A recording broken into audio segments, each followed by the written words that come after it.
Lourdes Central School. Gearing up our education apostolate through moral and spiritual values, and making it life-enhancing especially for the poor and marginalized. Good morning to everybody. Wonderful. I hear some voices from that side too. Dear Reverend Dr. J.B. Saldana, my professor in the seminary was. Dear Father Robert, the principal, who was the professor of my sister in Aloysius.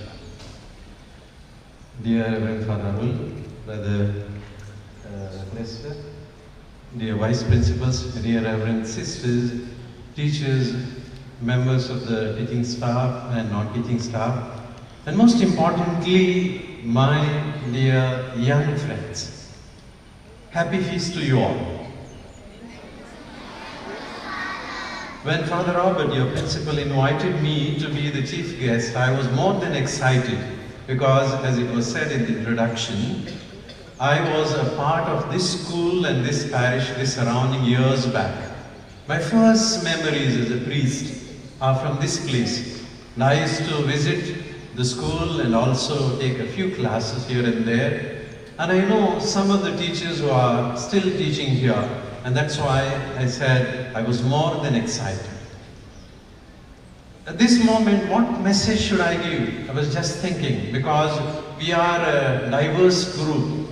There are teachers, there are priests, there are religious sisters, there are some parents out up there, and students, small ones and the big ones. So to give a recipe or a message which suits everybody would be difficult. But then I thought, well, and something came up to my mind, something that I read years back. A story. Is it okay if I tell a story? Wonderful.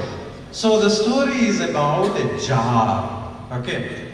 The jar is named as mayonnaise jar. Okay, have you heard about mayonnaise? I'm sure. Yes. And think that this is the mayonnaise jar, okay? A professor came to the class with a mayonnaise jar. Is there anything in this jar? It's empty, and the student said it was empty. And he kept the jar on the table and asked the students, is there anything in the jar? And the student said, no. Then he bent down, took out some things and started filling. They were cricket balls. What were they? Cricket balls. And he filled the jar with cricket balls up to the brim. And he asked the students, is the jar full? And what was their response? Yes, it was full. Then he bent down and took out a few other things and started pouring over the balls. What were they? They were marbles. And the marbles entered the gaps in between the balls. He shook the jar. A few more marbles, shook it again, and few more marbles. All the marbles went and settled in between the gaps in the jar. And he asked the students, is the jar full? And what was the response? Yes, it is full. He bent down again and picked up something else. Sand.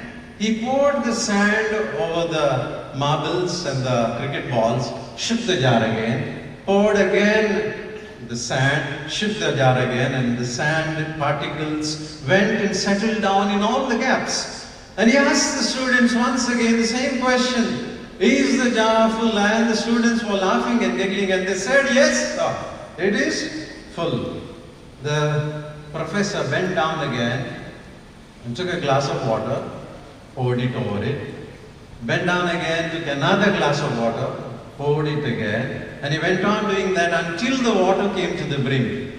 And he asked the question to the students, is the jar full? And the students were in full of laughter, and they said, yes, sir, it's full.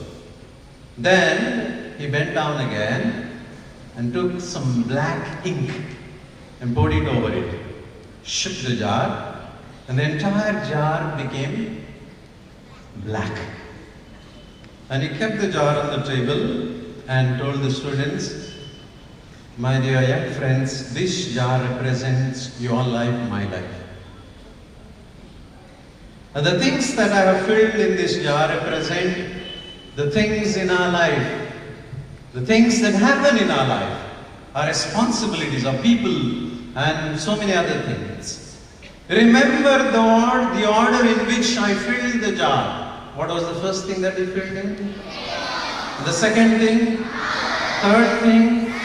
Fourth thing? Yeah, last I will keep aside as of now, okay? And he said, the cricket balls are the most important things of your life, my life. Remember when I put them in first, the most important things, and the second thing, marble, are the next important things of our life. I put them second. And sand, the less important things of our life. Okay? And the water, the least important things of our life. So can we repeat the order? The most important thing, and then next important thing, and the less important thing, and the least important things. My dear students, I would like to ask you this question. What do you think are the most important things of your life? Can anybody tell me? One or two? No, water is what is filled. But if you compare it to our life, what may be the most important thing? Study. Study.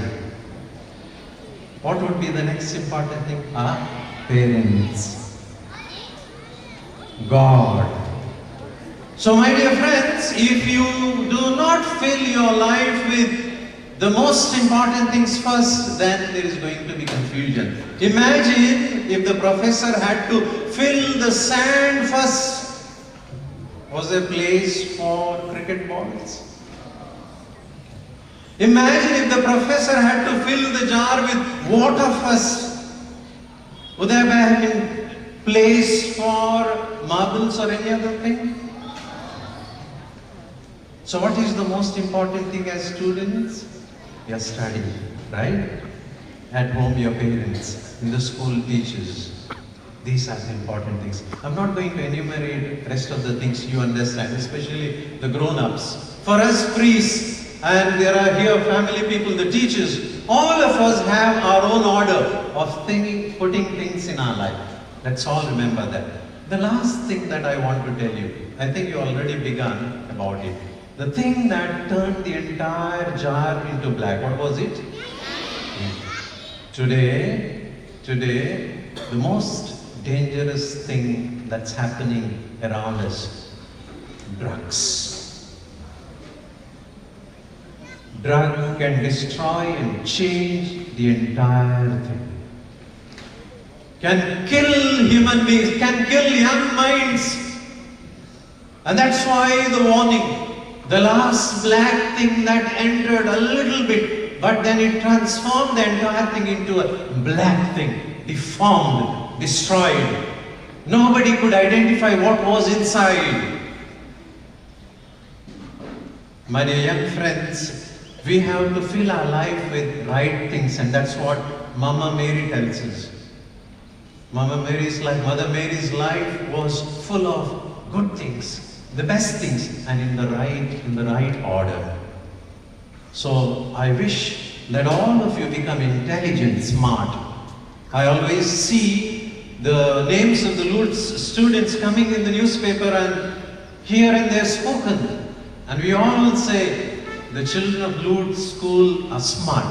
You have to be smart in life, in choosing the right things. And I'm sure the management here, the teachers, your parents, all of them are behind you, with you, supporting you, so that you make right choices in your life, as it was said in the introduction to the feast or the celebration. I wish you all the best, the management, the teachers, the parents, and all of you. And once again, festal greetings. May Mama Mary bless all of us to shine in our life and put right order in our life. Thank you.